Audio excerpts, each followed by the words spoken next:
Purpose natin of owning guns. Sa mga newbies, when I ask them, ano ba yung purpose mo?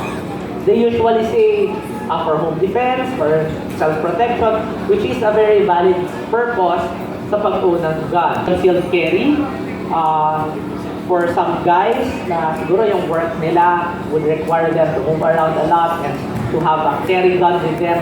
That is one purpose, concealed carry. For gun collectors, di ba?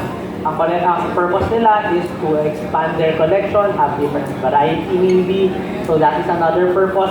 Ako, when I started out with my gun journey, my main purpose is for sports shooting. Kasi I enjoyed shooting sa shooting range, bonding time with family members, my father, my brother, my titos.